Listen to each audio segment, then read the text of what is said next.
Yo, what's up mga kaibigan? Nagbabalik muli Edward Blackboard TV. So sa araw na to gagawa tayo ulit na PVC ID ano. Ito po yung sample ng design natin ano. So back to back po yan. Ito po yung PVC ID natin na plastic ano. Ito po yung plastic ID. Ito yung ginagamit ng mga sa mga ATM gano'n no. Sa lisensya, plastic card po tawag dito. Ito naman ay PVC sheet po ano. O papel na dito mo siya i-print ano. Dito mo siya i-print sa kabilang side kasi medyo magaspang, kabila namang side makinis. So doon mo siya i-print sa makinis. So ang pag-layout nito kailangan naka-overlap siya para yung mga kikita niyo yung white na yan, tiny yan. Hindi siya makikita, kailangan pasobra siya. So ang layout ko nito ay 2.17 by 2.44 inches po ano.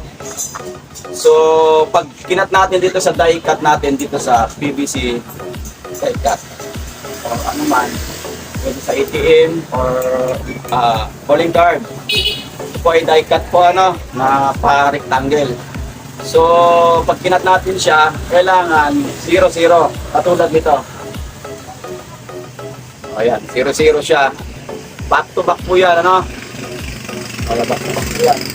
So, kailangan may tolerance siya o allowance para pag tinatawag. Overlap, ika nga. Kasi pag kinat natin, para hindi makita yung white na to. Itong white na to. Ang makikita lang yung pinaka-design niya. Alright, so, papakita ko sa inyo. So, isusot mo lang to dito.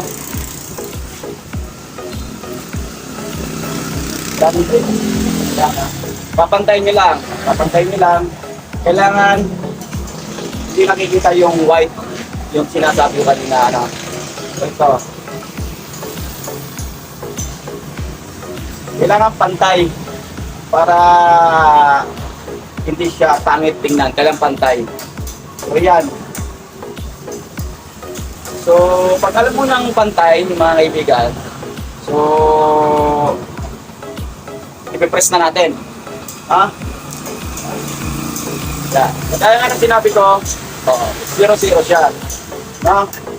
So, ito na yung pinagtanggalan niya. So, meron siyang mga tira-tira. Kasi may allowance siya or naka-overlap siya. So, ayan. Kita nyo, may bahay-bahay pa yan. So, may allowance siya. So, para yung design niya, hindi tamang-tama. No? Hindi nakikita yung mga white lines sa gilid. Ito naman yung front niya. So nakita niyo yung white na yan. So dapat din nakikita yung pag kinat natin. So ito, try natin ulit.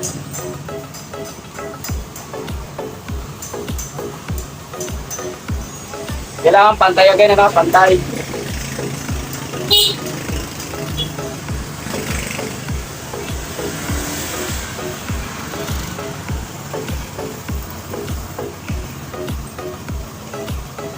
So ayan, pag alam niyo na pantay again, press natin ulit. Ang galing!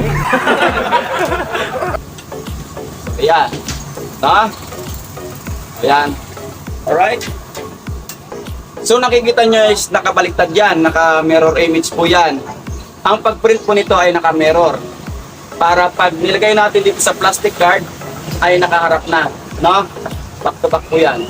Ganyan. So ganyan. So, ipapakita ko sa inyo paano natin siya gagawin, ano? So, kakayanan nyo. So, proceed tayo sa next step. So, nandito na tayo sa second step. So, ito na yung plastic card natin. So, may pinaka-cover to. Cover. Para hindi siya madumihan. So, gagamitan natin siya ng, ito po ang technique niya or tips, ano, mga kaibigan. So, gamitan natin siya ng packing tape or scotch tape pala. Para hindi nyo nakututin ang inyong daliri. Ayan, no? So, napaka-easy lang siyang tanggalin, ano? Alright? Buksan lang natin ang bahagya. Ayan, binuksan natin. So, kabilang side naman, tiglayin nyo lang, ano? Pag hindi yung obra, kulit ng tape. Tape another. Biglayin ulit. O, yan. So, yan yung pinaka-protection niya, no? Para hindi mag-scratches or madumihan. Kasi pag nadumihan, pangit. So, kailangan make sure na malinis yung lalagay mo. So, ayan. Kabilang side. Huwag mo munang diinan. And then, sa kabilang side naman, yung harapan. Kailangan malinis, ano? Walang alikabok. Ipan nyo.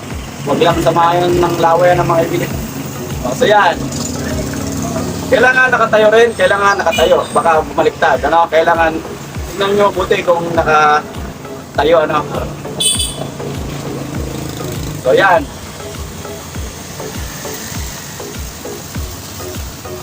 So, ganyan yan, ano? So, naka-mirror image po yan. Paglagay dito, para pag nakaharap, nikilaan natin, nakaharap na pag nilaminate, ano? So, ipapakita ko sa inyo kung paano natin lalaminate. So, yan. Gawin ko muna yung iba, ano?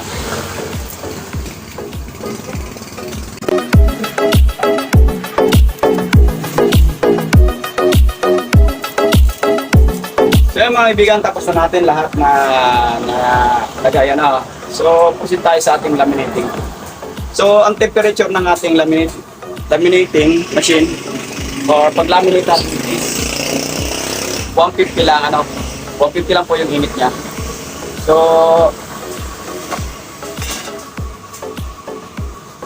mga kaibigan, kailangan 150 lang, ha? Kasi pag nasubrahan sa init, masusunod po yan. So, start na natin. So, 150 lang.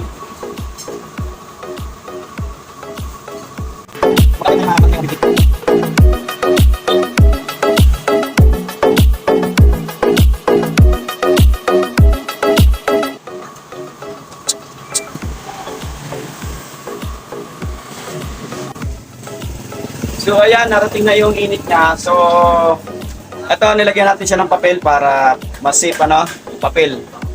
So sasalang na natin.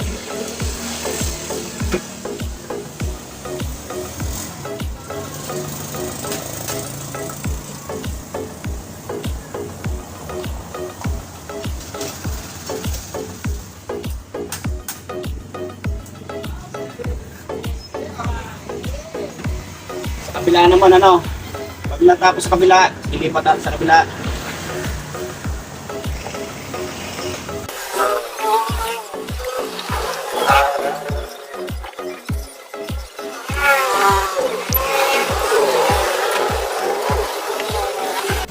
So yun mga kaibigan, tapos na, ano, so ito na siya. Alright, nalaminate na natin. So tatanggalin na natin yung pinaka-cover. Gamitan na rin natin ng scotch tape para madali matanggal. So yan. O yan. So yan. Diba?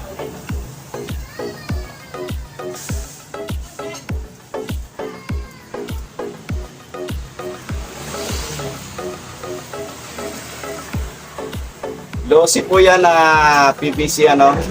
Yan. Quality po yan. Napakaganda. Diba? Ito po ay PVC ID po ito, ano. Ito po ay Barda Society. Ibig sabihin, ano to nila, Barbie Fortesa. Ang mga dance club po ito. Samahan po ito na Barbie Fortesa. Barbie Fortesa. Right? So ito, marami po silang papagawa sa akin. So ito mga pauna lang ito. Samahan po yan, no? Fans club po ni Barbie yan, Fortesa. So yan yung back niyan. So yan.